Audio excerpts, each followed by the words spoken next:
It's Bill Gross, the LA probate expert. And wow, I thought I had put my do not disturb on. I guess I didn't. Um, Today is Tuesday. We have our real estate investing Zoom where we get together and talk about all things real estate investing. And whether you're brand new and want to get started, or there was do not disturb on, thank you. Whether you're brand new and want to get started, or you're trying to go from deal 1 or 2 to deal 5 or 10, or you're a seasoned investor looking for deals or people to work with, that's what we're here to talk about. Or if you're a real estate agent or a vendor as well, or an investor. Personally, I invest in real estate.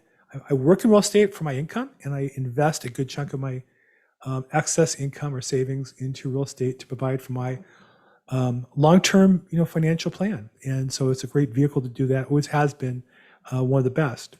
So today, I think I see on here. Let me see if I find him. There he is.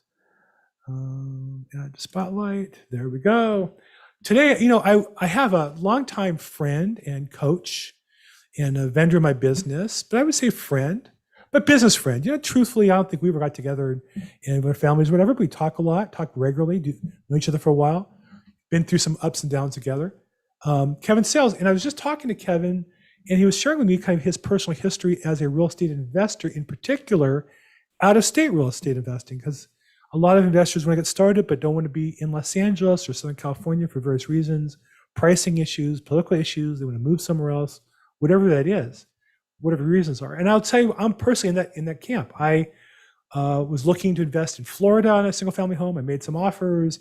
I got one accepted, and then the seller backed out. I've invested in some syndication deals and multifamily deals. That's a whole different discussion we've had on this call before. I talked to Kevin, and he's done some single family residential investing out of state successfully. And so I asked him to come on the call and share his secrets to success, and if he'll give us the magic pixie dust. So Kevin Sayles, welcome to our call today. Thank you, Bill. Always a pleasure to see you and to talk with you and your group. And you said magic pixie dust, man. I don't know about that. I think it feels like a lot more luck than magic pixie dust. Well, I want my money back for what I paid you for this call, man. I want to see the magic pixie dust. So what do you got on that shirt there? I can't see the tops of the letter. Oh, look at that. I have not seen that shirt on you ever before, Kevin. I've never seen that. I'm excited, man. I'm excited. We have a Super Bowl here in LA. We might have a home team in that game. So I'm just We have excited. a home team. Look at you. Well, you even live in the city of Los Angeles. You just jumped on the bandwagon shamelessly. Well, what the truth is, I've been a Raiders fan since like 1978. But I made a commitment. When the Raiders left, I said, whatever team comes to LA, I'm going to become a fan of them because I just love football. And I was so upset for 20 something years we didn't have any team. And when they said it was the Rams, I'm like, I don't really want the Rams. I definitely didn't want the Chargers here, but I like them both. So I'm with you. Okay, well, exciting time to be a Ram fan or in Los Angeles, and you can anybody. I guess you can adopt the Rams if you're interested in how to adopt the Rams. Talk to Kevin; he'll get you a ticket on the bandwagon bus. So anyhow, Kevin, give us a little background. How did you get into real estate investing in particular? How did you get the courage to buy property outside the state that you live in? So I wanted to invest in real estate. In my early 20s, I was a branch manager at a bank, and I had a couple customers that mentored me and didn't even know they were mentoring me. I was just watching them and looking at them and seeing that they were pretty wealthy individuals and they were doing it through real estate. So that's what made me want to become a real estate investor. And the first property I bought out of state, I bought in Las Vegas. So my brother lives in Las Vegas. I was out there visiting him one time, and I think I was still in banking at this time. And I got a bonus. No, I think I was still in banking. Maybe I wasn't. I don't remember. But I got a bonus, and the bonus was like 10 grand. And at the time, I had money in my 401k. I had some mutual fund investing that I was doing. I felt like I had my savings and my emergency fund and stuff put away. So I was good there. So I'm like, I don't want to just put the 10 grand in the bank and make, at the time, maybe 2%. I was like, what should I do with it? I said, I could buy a property, because I could buy a home. And at the time, the lending, I could get a home with like a small down payment, 3 or 5%, whatever it was. And I'm like, I should buy a house. And I think that house cost me, I want to say 11 grand for closing. So my bonus was 10 grand, and I think I had to come 1,000 out of pocket, and I was able to buy that house. And I owned that house until either 2020 or 20. I think I sold in 2021, as a matter of fact. So I owned that house for 20 some odd years. by buying it there as an investment property. And it was with rates at the time. I think I bought it for I don't remember the actual price. It was either 135 or 155 in the outskirts of Las Vegas, if you know Las Vegas, out I-95, basically the last exit. And it was funny because I bought it because Vegas was growing like crazy. And every time I would go to Las Vegas, which would be, 3 or 4 times a month, I couldn't recognize the exit because they built up, first there's nothing, then there's a car dealership, then there's a Lowe's, then there's a Walgreens right on the corner. And now the off-ramp is like a 3 or 4 lane off-ramp that turns onto a 4-lane road. Yeah. It grew so much. So I wanted to be ahead of that, and I kind of thought I would be. And that's why I bought that first property. Nice. And you said, how did I have the courage? I was like, okay, my brother lives here. I can get a property manager. But if I need hey, drive over there and take a look, my brother could drive over and do that. And I quickly learned after, a couple years that, okay, it's not that easy to get my brother to drive over and take a look at something necessary, So I quickly learned I got to rely on the property manager, and that's going to be the key. We have your brother on the call today. Just kidding. So one of the keys is the property manager. Who's going to collect the rent? Who's going to fix the problems when there's problems? Who's going to lease the place up when there's a problem?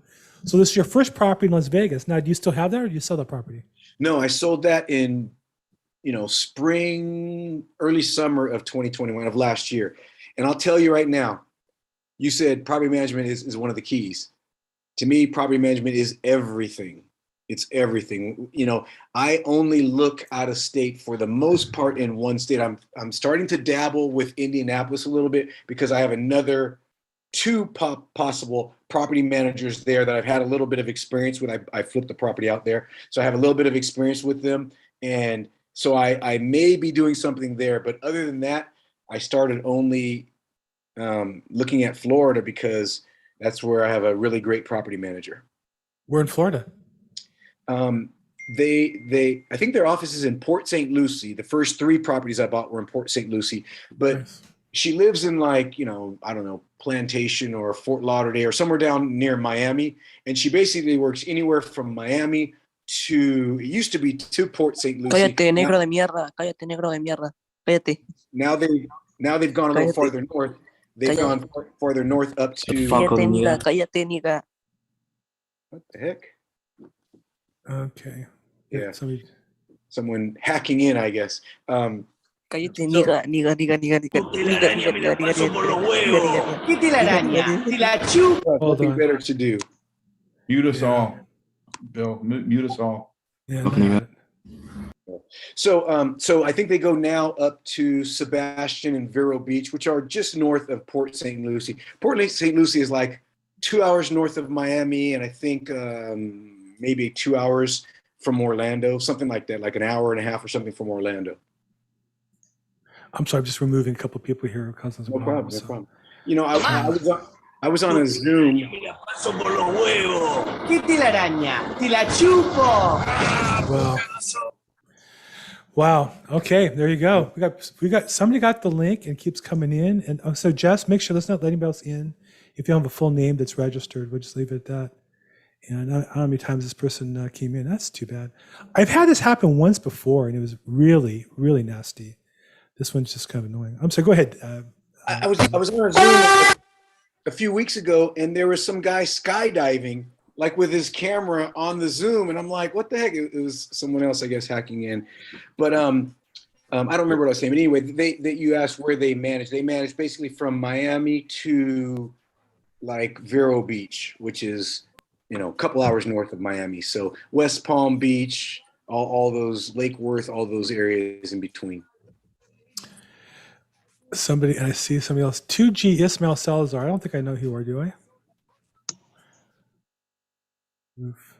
Okay, let's not let anybody else in anymore, I think.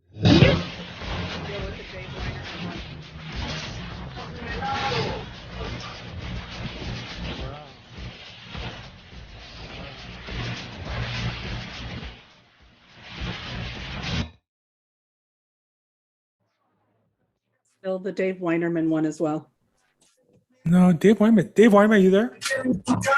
I'm here. I don't think I've done anything egregious yet. No, two but Yes, but there's, there's another one that has Oh, his is name there? that Yeah, is- let's not is let There's anybody another video. one that has a name that has a video. oh my gosh, you're right. Yes, we're not going to let anybody else in anymore. Anybody who comes in, I'm just going to remove. Do you want me to exit real quick and rejoin, Bill? No, I think that's you. Unless I recognize the name, I'll They have. just, Another- they just looked at the group and copied your name, Dave. So Bill, you there's came another back Dave in. Weinerman on there. It's showing a video. Oh, I see. Okay, so I'll remove. Yeah, Dave Warner. that one you How about should, that? if you can remove. So they came in otherwise- So the what they group did earlier, was they Bill, looked at figured a out name, the picked it out, name. and then came back in and put that name, thinking that you were just Yeah, calling them again. smart. Man, these people like they have nothing. They put the energy to actually flipping a house. They make some money and do something with their life. Right. I know, what a They're- Right. loser, right? Crazy. Okay, so we're talking about Port St. Lucie. You're the property manager in Florida. So have you bought properties there? Tell us a little bit about your history in Port St. Lucie. Yeah, right now I have 13 doors. I keep wanting to say 14 doors because I bought a single family that was practically already a duplex. The way it's separated, it'll be very easy to switch it to a duplex. There's already 2 meters, et cetera. So that was the last property I bought. So hopefully by the end of this year, I'll have 14 doors just by converting that one, and not Nice. including if I bought something else. But I started out with, the first, so my buddy had a property out there, and I said, I'm going to watch this and see how it goes with this property manager. And if it goes well, then I'll invest. And after a couple years, I bought the first property. And this was back in, I guess, around 2013-ish. And I spent 90 grand for this property. She told me it would take, I think she told me it'll take about 30 grand to fix it up. It came in 23 grand. Wow. She told me she would rent it for $13.50. She rented it for $14.50. Wow. When those things happen, you start to love a person, right? It's like everything's going in my favor. You say most of the time with a contractor, it's 30 grand of work. Oh, now it's at 40, and she's doing the opposite, and it's continued to be that way every time I bought a property with her. So I'm like, I love this, and I said I'm gonna keep this property for a little while and wait a little bit and see what happens. So around a couple years later, I bought 2 more houses in Port St. Lucie also. I bought 2 more houses in Port St. Lucie. And those 2, the first one of them was about 100, because, prices were going up. So one of them was, I think, 115,000. And she thought it would need about 20,000 in work. It needed just under, I think it needed like 17. The other one I bought for 123, and it only needed like 10 grand in work. So I kind of just guesstimate that I was into all of them for around 125-ish, somewhere around there. And yep, that's Port St. Lucie right there. And the cool thing is when you spend that little, you have, especially at today's rates, you have a small mortgage. And of course, when I bought them, rates were higher than they are now, but I had small mortgages on all these. And, I'm getting, at the time I was getting 13, 14, 1,500 for them. I've sold one of those and bought 3 duplexes, but the other 2 houses that I still own, one of them, I just looked at this the other day. I wanted to have these numbers. I believe the rent on one of them is $1,700, and the rent on the other one, I want to say, is like around $1,650. Don't quote me on that. It's above $1,500, so it must be around $1,650. So the rental amount has continued to grow, and the equity has grown. Like I said, I was into all of them around 125. I haven't checked in a while. Those 2 houses last time I checked were worth about 225, 235, somewhere in there. Boom. And that was probably, I know I checked last year in January. I may have checked again in July, but any way you look at it, either January or July, they're worth 225. So I got equity. I'm getting cash flow every month, and it's been pretty good. And I did some research into looking into Port St. Lucie, and it's there's like some research and development in the medical field that goes on there. And there's like a pretty good sized hospital or a couple hospitals. So most of my tenants, I've had several tenants that were in the medical profession, nurses and stuff like that. I've had, I think, a firefighter and maybe even a police officer. They've all been like first responders, have been most of my tenants over there. But it's pretty cool that, I looked into the area, I looked to see what was going on and kind of trusted her word. And she was awesome about picking good properties. So Nice. And being from California, it's like, wow, I'm talking, nothing huge, but a 3-bedroom, 2-bath house, 1,500 square feet roughly. 2 of them had pools. So it's like, that's pretty cool stuff, So you bought each property in Portland, St. Lucie originally for, you said 125? Yeah, I mean, one was 90, but it needed like I think it ended up being around 25,000 in work. One was So how much cash? 150. How much Yeah. cash out of your pocket for all that? Well, so one of them, okay, so the first one I bought with cash. After the mortgage meltdown, I had challenges like a lot of us with properties, and I couldn't really qualify for loans. Then the second two properties, I sold a place that I had here in California several years ago and did a 1031 exchange and bought those two. And so check this out, talk about creative financing. At the time, my father had some cash in the bank that wasn't earning anything. You know, it was earning 1% or whatever. And I'm like, Dad, I'm about to go get a loan. I'm going to get a 5% loan or 4.5%, 5% loan. Why don't you just do the loan? He was like, okay. So my dad financed it. Yeah. He doesn't really need the money. I did interest only. So my mortgage is like $300. And you know, Bill, this was like the biggest blessing in disguise because my dad now has dementia, and he has had some of these doggone criminals took him for some money on one account. You know, I'm glad this money is protected in a place where he can't get to it. It's a mortgage, so all he gets is the 375.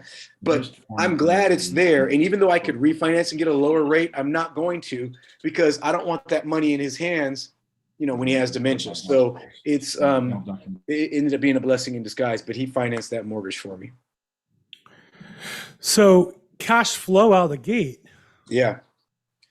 And you know, if I can make one point, I know you want to ask quick questions, but I'm really big on investing and I love it. And this is one thing, I say this all the time, and most investors look at me and go, you're crazy.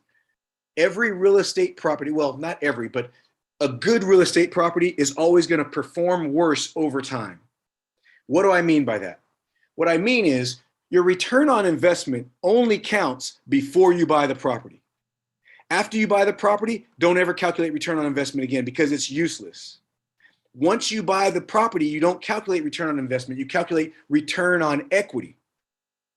When I buy the property, my equity is my investment, right? So if I put 100,000 down, I have 100 grand in equity, my equity and investment are the same thing. But as time goes on, the property value grows. As the equity grows, the increase in the rent cannot ever keep up with the increase in equity, at least in the markets I've invested in, Las Vegas, California. Good for you. Or, you know, thank Good for God. you. So what happens is, like I bought a condo in Long Beach back in, I think, 1998 or something like that, maybe something like that.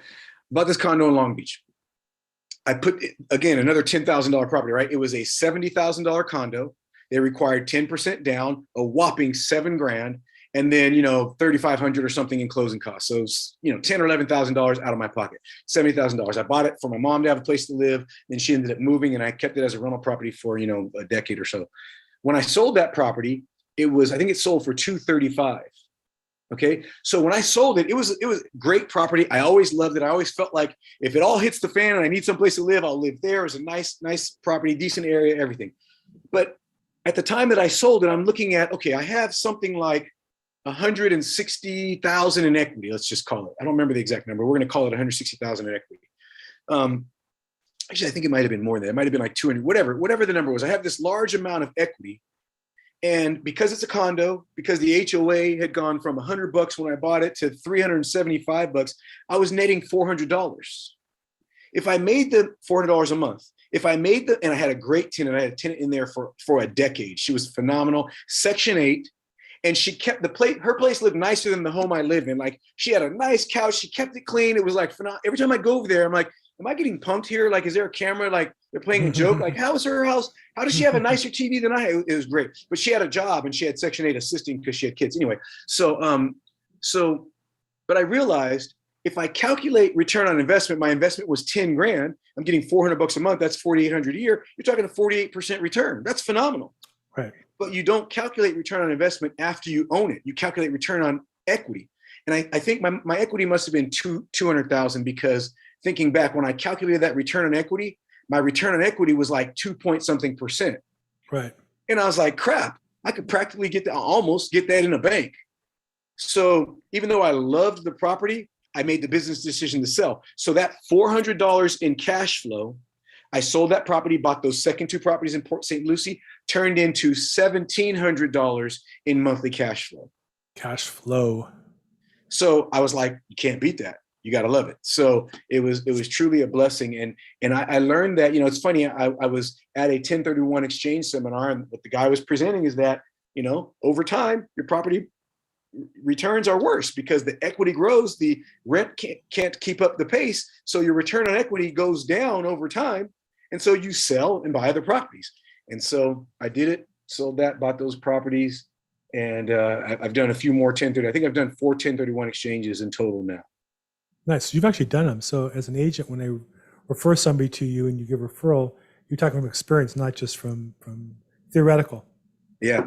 And so if you look at, in Port St. Lucie, the rental values have gone up. The reason I sold the Las Vegas property, because I wanted to have diverse markets. I didn't want to put all my doors in Florida, but I wanted to have diverse markets. I wanted, something out here in Vegas, but I got to the point where I was realizing, here's a problem. I owned that Vegas property for around 20 years.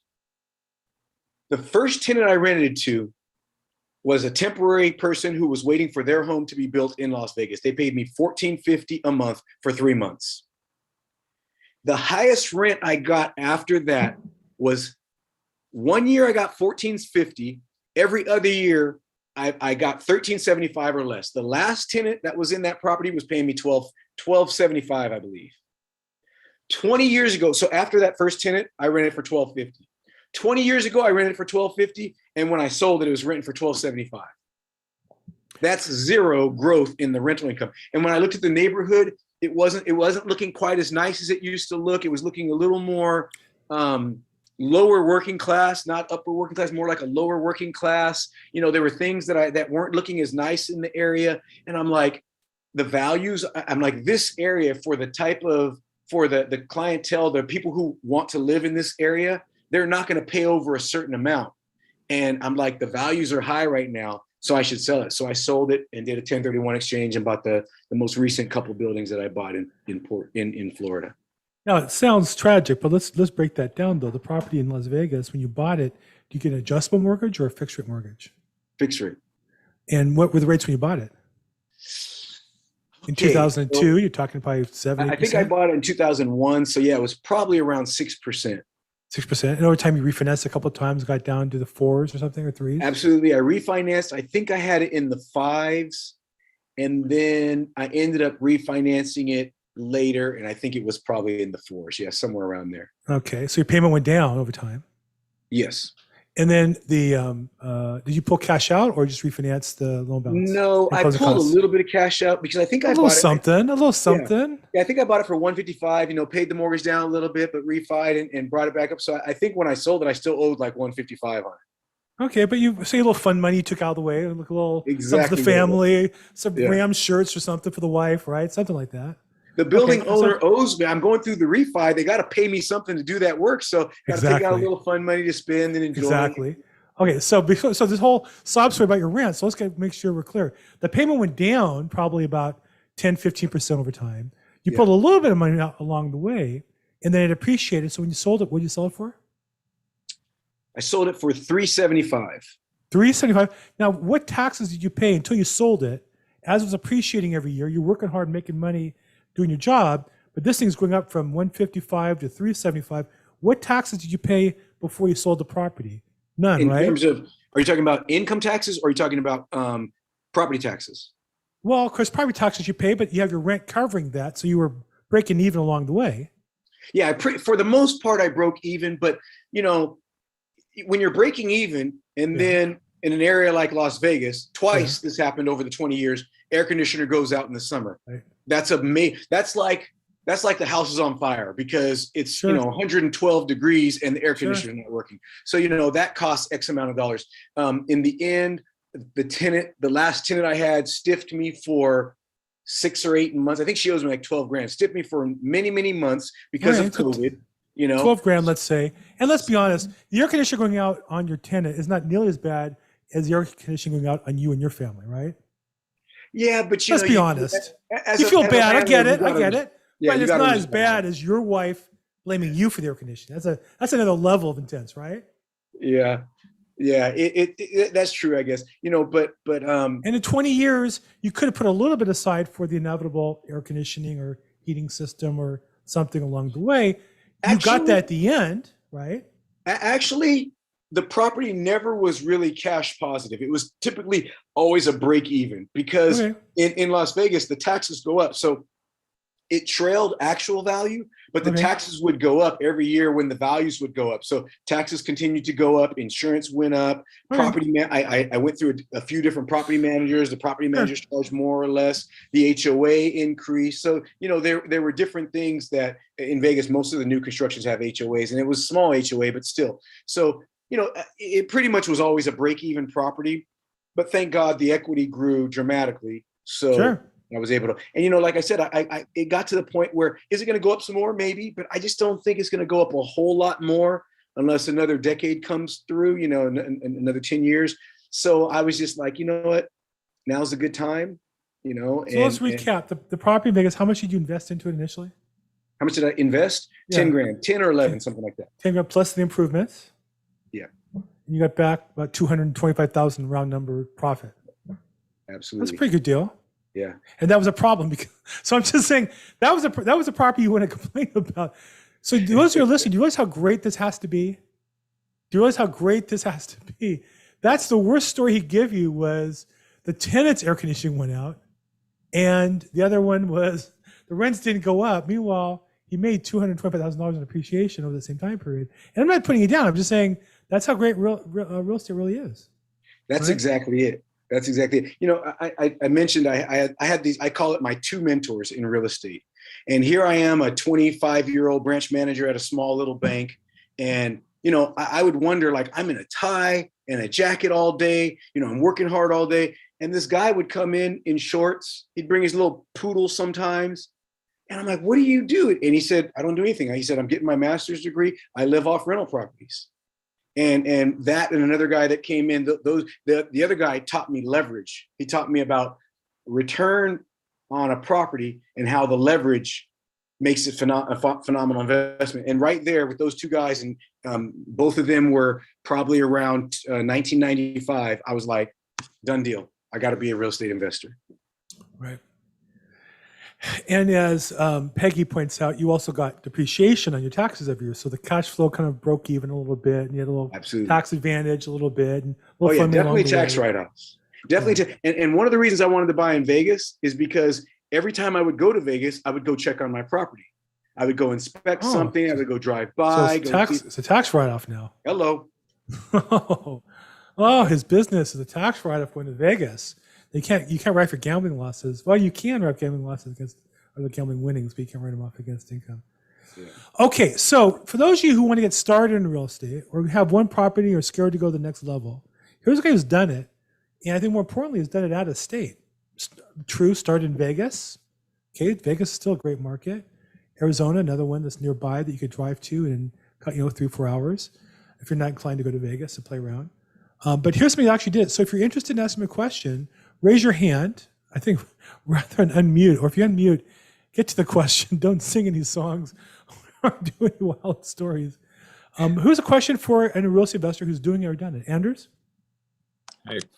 Yes. You started, from what I understand, you started, you didn't have any money at all. So how did you finance your first deals? Well, like I said, my first deal that I bought, I had a $10,000 bonus from my company, from the company I worked for at the time. And I used that bonus as my down payment and closing costs. I think I had another $1,000 in the bank that I had to add to it. So that was how I bought the first one. And I financed it. I got a loan. Back then you could get 95 or 90% loans pretty easily. So I must have gotten a 95% loan on that one because I think I bought it as a second home. So did that.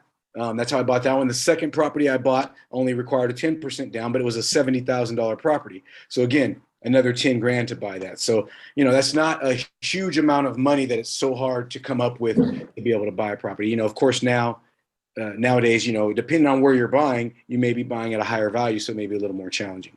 What year was that? Did you say that when you started? The first one was I think it was, 97.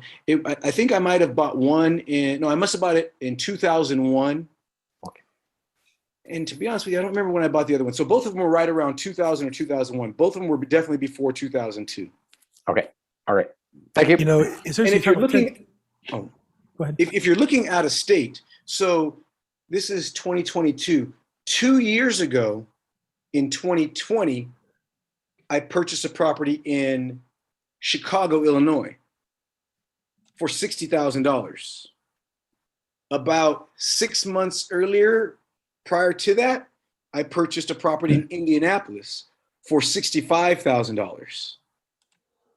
So if you're not talking about, so I'm in Southern California. If you're not talking about Southern California, there are places across the nation where you can buy decent properties that are good. Now, all of those properties needed work. Matter of fact, I think every property I've ever bought as an investment, with the exception of maybe the Las Vegas house, every property I've ever bought needed work when I bought them.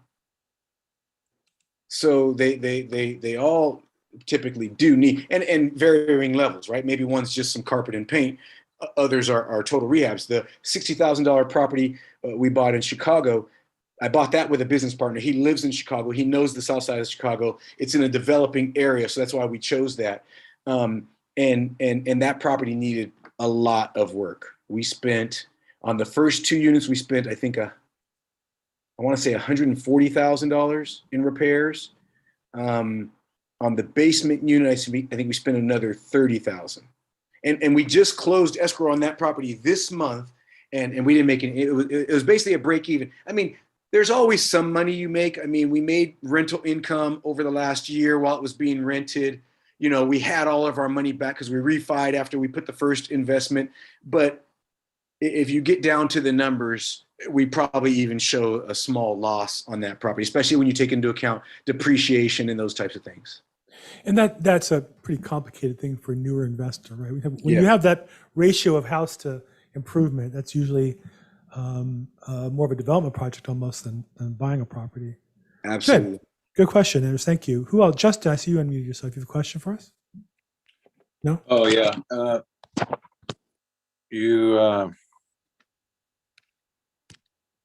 Sorry. Are you familiar at all with this this thing, Picasa? You said Picasa? Yeah. What is that? I've never heard of it. Like a second home website that advertises second home. You could go in with other people on an eighth of a deal. An eighth of it's like a timeshare kind of idea, Airbnb for second homes kind of concept. Oh, really? Yeah, I don't know. It's actually Picasso. Picasso. Okay. Yeah, I've never heard of that, and I've bought tenant in common investments in the past. I had a tenant in common investment in Turtle Creek, which is Dallas, Texas. And it's a really nice area of Dallas, Texas. And this building was freaking phenomenal. It was a Class A structure, I think 11-story building, beautiful building. And I owned, some tiny percentage. I did a 1031 exchange back then. I owned some tiny little percentage, 2% or whatever, I don't know what it was, some tiny percentage of that building. And what I learned that I didn't like in there is no one's going to manage your money the way you manage your money. And, when you buy on a tenant common investment, a lot of times you buy them not knowing any of the owners. The last year or so that we had this property, we were having conference calls with all the owners because things weren't adding up. Things weren't looking right. There were things like the management company that was managing the building, supposedly, we don't know what's true, right? But supposedly his brother owned the HVAC company that was doing HVAC stuff, and there's HVAC repairs, and stuff starts not looking right. Like, when we bought the property, the report said the HVAC doesn't need to be repaired for 10 years. It's been 6. Now you're replacing it. Should we really be doing that? So all those things, and someone else is in control of your money. And I drove by, I happened to be in Dallas when we were going through, it was after the mortgage downturn, and we were going through all this. The building looked beautiful. It looked rented. It didn't look, and so for me to be like, we haven't got income on this in a while, and they're saying it's all down and blah, blah, blah. But the building looks phenomenal still. Like, it still looks like a Class A. This is like the Beverly Hills area of Dallas. So to me, investing with other people can be a little scary. Nowadays, you can do that on your own. You can buy any property and Airbnb it. You can buy it as a second home, get second home financing when you're not staying there, Airbnb it. Every city has their own challenge or requirements about when you can Airbnb or not. You have to live there or not sometimes, but it's such a great way to, and a guy that I know, he flips and buys a lot of properties. And he said, Kevin, he was Airbnb-ing them all, and he was loving it because, it'd be a property that maybe he could rent for $2,500, but he's Airbnb and he's getting, $4,500. But he said, what the problem was? I had to have a company to work my Airbnb because every 2 or 3 days someone's checking out, and so he was employing like 3 cleaning people and all this stuff. So he switched it, and what he does now is he does minimum 30-day rentals, and I think he does it also on Airbnb. There's places like Nurse Finders and stuff like that. And I'll tell you, he liked it because now he was it's a $2,500 long-term rental price. He was getting $4,500 on Airbnb, but now he can get $3,500, which is more than he would normally get, but rent it for 60 days or 4 months or 5 months, then put a new tenant in there. It allows you to get better rent. So you can, Airbnb has opened the door to a lot of opportunity in real estate investing and a lot of additional income on them. I don't do Airbnb yet because it's a learning curve I haven't jumped into yet. I really, really want to, but when you have a full-time job and you invest, and I have too many plates spinning to jump into that, but I recognize that it's a very, very good way to increase the revenue on your properties. And your family. And my family. I have 4 boys. I got a lot going on. And a wife. That's my boss. And the Rams. Got a lot going on. Yeah, and a lot of these concepts, I'm looking at Picasso, it's P-A-C-A-S-O. It's a second home, kind of new concept. It's been around for a while. The thing of the internet is you can take a new concept and scale it up really big and get a lot of people who want one small thing, and it's a way to get there. I have a client who Airbnb'd a unit, and just like so many other tenants, the guy moved in and just said, I'm not paying you. And he's been there for 6 months, not paying rent. So in a furnished Airbnb. So, that's a whole nother scam that, he shortcutted it. He didn't check the guy's references on Airbnb the way he could have. And the good practitioners will take a little bit less, but they'll be picky who they let have their properties. But there's a learning curve on all these systems. Or none of them are. It's not the concept. It's always the execution of the concept. So who else had a question? If you want to raise your hand, or dangerously, I'll watch you real closely, unmute yourself and ask a question. Who's the guy who's actually invested here in Southern California successfully, across the United States, different formats, done some development? Anybody? Kevin, if somebody wanted to ask questions from you, now I know you have, you're an author, and I know you are on the internet on wholesaling. For those of you who are wholesalers, Kevin has a book, Wholesaler's Guide to Closing Real Estate Deals and How Agents can Structure Deals for Investors. Tell me a little bit about what's in your book and why that would help somebody. Well, sometimes, it's the whole, everyone knows the wholesaling, right? Like, so party A is the seller. I talk to party A, work out a price, and then maybe I don't want to close and I want to sell to someone else.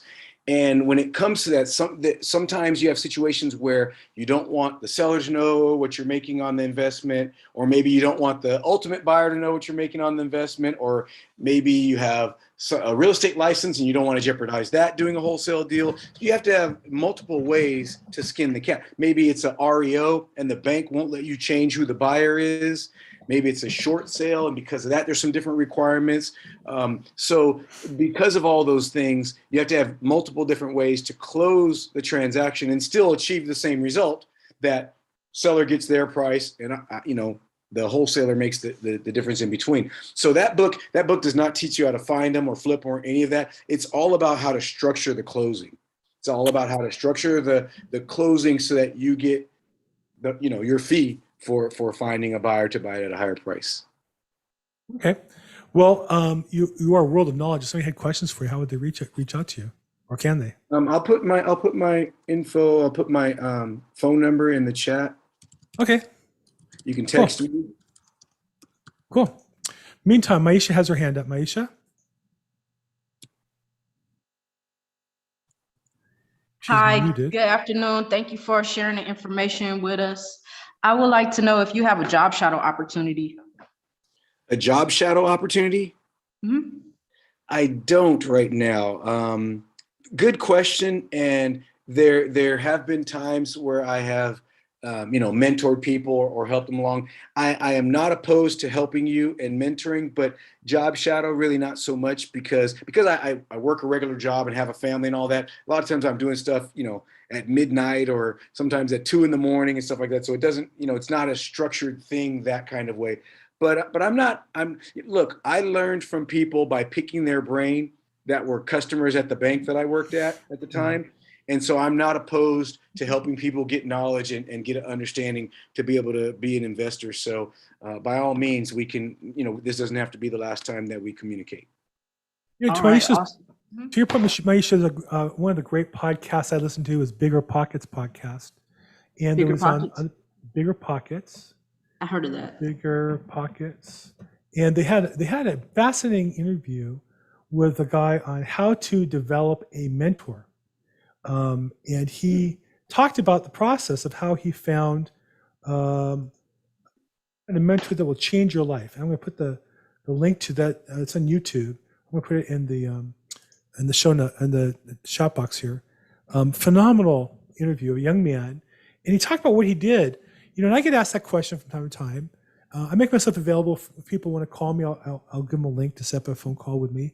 And I know Kevin's the same way, very, very giving of his time. But if you really want to find a mentor, you need to put the effort in to be of value to the mentor to get them to work with you. And he really talked about how he did that. And as a result, he's made millions of dollars because he had a chance to learn from some of the top people in real estate investing. So if you Google or go to YouTube, Bigger Pockets Mentor, and he has or how to find a mentor that will change your life in 3 steps. Might help you there as well, Misha, okay? Okay. I got another question. Go ahead.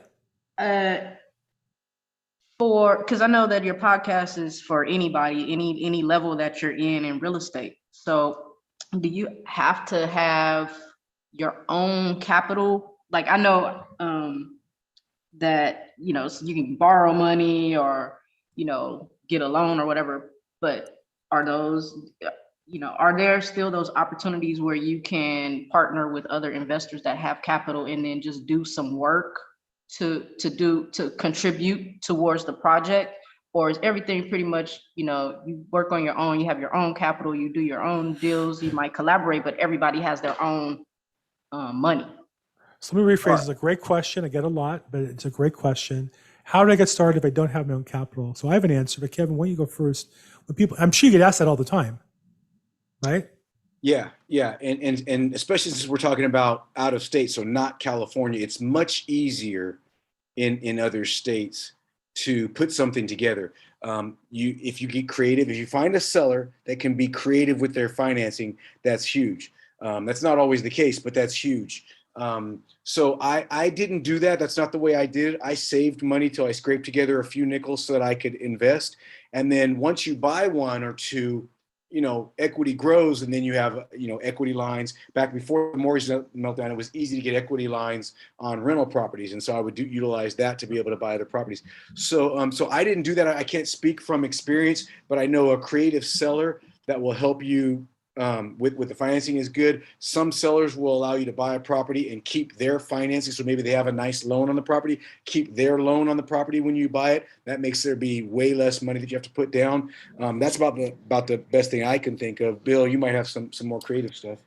Yeah, well, I would say first off, a great way to get started is wholesaling, because you don't really put your own money up. You find a deal, you find a seller who wants to sell, you find a buyer, you take a little piece in the middle, create some cash that way and build some money. And then all of a sudden you'll find a deal sometimes that it's not that much money, you can get it. And bring it to me. If it's in California, I'll help you get it financed. I work with people who lend me all the time. If you have a good deal, there'll be money for the deal. And there'll be money for you if it's truly a good deal. And that's the key. And so I tell people, your job is really to find deals. If you don't know how to finance it, you don't know how to raise the capital, come to somebody who will help you and hold you by the hand and do that with you. I'm somebody who would be glad to help you. I'd be honored to help you do that as well. So definitely find a deal. And that's where you have to put in your energy is, whether it be door knocking, cold calling, driving for dollars. You can't postcard because you don't have any money yet to spend on postcards, but there's ways you can generate business going on to real estate investment seminars like this and finding people who have deals for sales. And then you have to do the research and know it's a good deal or try to learn how to find out if it's a good deal. couple good questions. Fernie asked where you based out of. Kevin, you're out of Los Angeles area, right? That's correct. That's where I live. Yeah. A little bit. You say here, you said Las Vegas, like you were here. You're in Vegas a lot mentally, but you're actually right now in LA. So Right. I watch you pretty closely. And then he said, what do you think of private lending? Is it worth an investment? Have you used it? And I'll say, for me personally, I would invest where my investment is synergistic with my other business. So I'm a real estate broker. I'll lend money as a private lender on a deal where I'm getting a commission, right? Or I'm an investor. I'll lend money to somebody to make a deal work. But I'm not in the business of lending money privately. That would be somebody whose profession is a lender. I'm a real estate broker. Kevin, what do you think about private lending? Do you use it as an investment vehicle? Or I know you used it as a buyer for your properties. You've used private lenders. Have you used it as an investment vehicle? And actually, I'm glad they brought that up because I started to think about this while she was talking, or I'm sorry, while you were answering the question. The other place to go is private money. That's where you could possibly get some financing. But yes, I've used it. Like I mentioned, the situation where my father financed a loan. I've also lent money to people. Like I think I mentioned, I worked in banking. So my previous career was in banking. I had underwriting authority when I was 23 years old. So I've known how to underwrite loans for a long time. It could be a little, you got to be very careful. You need to get legal advice. I'm going to give all those disclaimers, right? But if you know lending and you know how to underwrite, then it makes sense. And so I've done it in the past. I would do it again in the future if the right deal presented itself. But yeah, it's a good way to invest because you're still investing in real estate. You're setting an interest rate. Hopefully that's a good interest rate and a good return on your funds. But you're not dealing with the tenants and the trash and all that kind of stuff. So a lot of people prefer that method. A lot of people love it. Yeah. Yeah. It depends on your business and what you like to do. I was a lender for a lot of my life. And if I found a good deal, I'd find somebody to invest in it and I'd make money as a broker on the deal, make a fee. I just don't like collecting payments and it's just not my business, but it works for Kevin in some cases. Joel Hook, HLC, you have your hand up. I'm not sure what that stands for, but Joel. This is my last name, Joel Hook. Oh. Thank you. Thank you. First of all, Bill, thank you very much for letting me be part of this group and meeting. And Kevin, I want to acknowledge you. And there's not really a question. I just want to acknowledge you, Kevin, for sharing and being truthful. I've been in multiple meetings before that people only talking about how much money they made and I appreciate that you say, hey, this deal didn't make money. We lost some money in this deal, and because this is the reality in the real estate world, and is some deals you can make a lot of money, and some deals you can also lose a lot of money. I've seen more people losing money in real estate than I've seen people making money. So I know that is the young lady that interested to get involved in the business. There's a potential to make a lot of money. I probably flipped over 300 properties in my career and have done a lot of things in the real estate world. And usually when you come to meetings like this, you just hear about, look how good I am, look how good I am. Nobody's talking about the dark moments. And I know what it's meant that, when the furnace, I live in the Northeast, so if the furnace break in February, it's not an option. And Bill, to your point, it's a different point. It's the law. You literally have 24 hours to react, to put a new furnace in. If not, the consequences by the law are tremendous. I will have to put my tenant in hotel until the furnace is working. So the day to day, like when we're talking about running a business and breaking even on the cash flow, and then all of a sudden the furnace go bad. Yes, 20 years later, you're making $200,000 and it's all makes sense. But while we're going through that, it's not that easy. Joel, you married? That's the truth. And I'm sorry, go ahead, Bill. Were you gonna say something? I was say, Joel, you married? No, I'm not.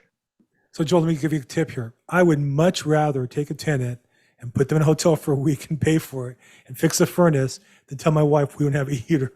I even know what a furnace is. I live here in Los Angeles, so we have air conditioning. I would much rather put a tenant in a hotel for a week and pay for it than tell my wife. I'm not that brave. Absolutely. It just is while you're going through that. Yeah, no, I get it. While you're going through that, it's the cash flow and it's the financing. and always the fairness that break is in the tenant that doesn't never pay on time, and it's always like that. You know, the tenants that pay on time, nothing ever go bad. Like it's. But this is part of the business, and I just want to acknowledge you, Kevin, for sharing everything and not just sharing the good.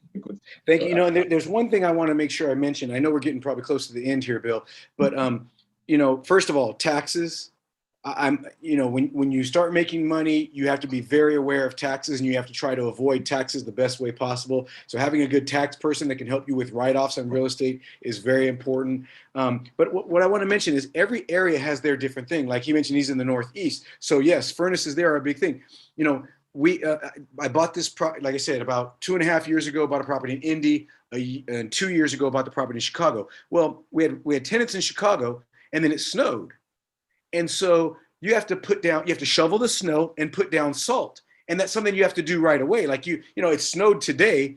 They can't be barricaded in their house or slipping on the sidewalk for 2 or 3 days. It's got to be done today. And I was like, Bill, like you, I live in California. Snow? What do you mean shovel the snow? Put on salt. What's the salt for? You know, like it was a whole new thing to me that, oh, I didn't realize that. So now if I'm investing there, I got to think about that. In Florida,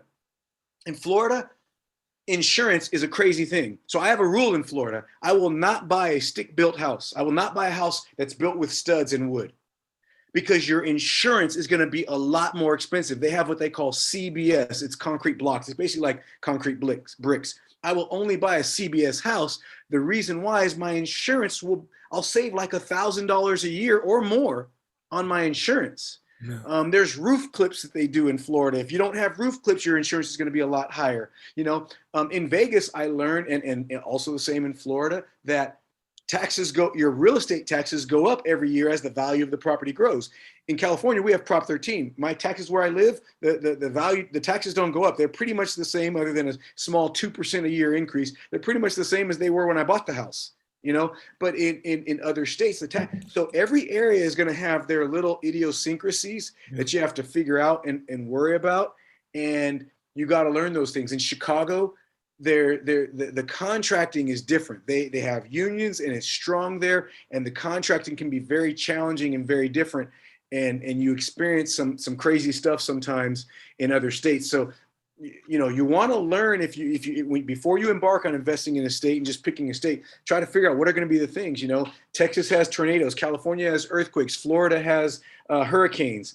These are things that are going to affect your insurance on the property. And, you know, when I first bought in Florida, I didn't realize that I have to account for at least $2,400 a year in insurance for a house that in another state would be $700 a year. But it's because of the hurricanes. You know, you can tell when somebody's really in the business, because when you're not really in the business, you talk about things and complain about the problems. When you're in the business, you almost brag about the problems that you endure on your path to success. So to Joel's point, you know, Kevin, I really appreciate you laying out for us, laying bare some of the, oh no, not another one of those. Really? No, that's what I'm here. Bill, yeah. I think we're going to have to wrap up here. We're at the end here anyhow. I'm not sure what happens security-wise. Is it okay if I share something real quick? I don't think we have time, because we're kind of up against the hour, so I have to run off and finish up, Dave. Anybody who has a property, if you ever want to share, feel free to email me ahead of time, and I'll put some time in. And I'm always glad to look at deals. And just today, we got to wrap up. Kevin, thank you so much. Those who don't know, Kevin was under the weather a couple of weeks ago, so I know you're catching up. You have a big family, and you have to run out and buy more Rams gear for you and your family this week. You better get it now before the round of the playoffs. Did I say that? That's terrible. You know, Kevin, thank you so much for being on and sharing really your story of hope and success. And I think it's one that anybody here can tighten their belt a little bit, get started, and build some real wealth and income. And I appreciate your support, Dave. So thank you so much. No problem. I'm glad to be here. And we do this every week, every Tuesday, 3 o'clock Pacific time. We do it 6 p.m. Eastern time. We live stream it onto YouTube and Facebook and LinkedIn.